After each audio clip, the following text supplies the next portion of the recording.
everyone, and welcome back to my channel, or welcome to my channel if you are new. Today I am very excited to be announcing round 3 of the Disney read-along. If you don't know what the Disney read-along is, it is a Disney-themed readathon that I host once a year. All of the reading challenges and everything are based or inspired by the Disney movies, characters, songs, anything having to do with Disney basically, so if you're a fan of Disney then this is definitely the readathon for you. This year it will be taking place from May 10th to the 16th, midnight to midnight in whatever your time zone is. As per usual, there are 5 reading challenges and we are going to be doing another watch along this year, so I ran a couple of polls on the Twitter account with a bunch of different Disney movies, but the one that won was Hercules, so we'll be watching Hercules sometime during the week. As for like the official date and time, that will be announced on the Twitter account when it gets a bit closer to that date, so be sure to follow the Twitter account, which is just at Disney Readalong, so that you can get all of the updates. Now let's dive into the reading challenges. So challenge 1 this year is inspired by Onward, and that is to read a book with magical creatures in it. So this can be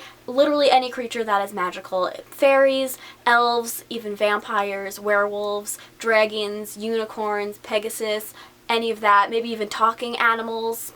All magical creatures all count for this challenge. Challenge 2 is Frozen 2, and that is to read a sequel. Challenge 3 is The Great Mouse Detective, and that is to read a mystery or a thriller that has some kind of mystery to it. Just so long as there's a mystery in it, it'll count for this challenge. Challenge 4 is Lady and the Tramp, and that is to read a book with a romance in it. So this does not have to be a romance book, it just has to be a book that has a romance in it, which 90% of books do. And then finally, Challenge 5 is A Cover Is Not the Book, and this is to read a book you judged by its cover. So this can work both ways, a good judged by its cover or a bad judged by its cover. So it could be a book that you've heard a lot of good things about, but you haven't picked it up because the cover is not that pretty. Or it could be the opposite, where it's a book that you picked up or want to read because it has a really pretty cover, but maybe you don't really know what it's about. So either way, if you judged it by its cover, you can read it for this challenge. You can double and triple up on challenges. If you can read a book that fits for all of the challenges, you can do that as well. Or if you just want to read along with everyone and you don't want to follow any of the challenges, you can do that as well. There's really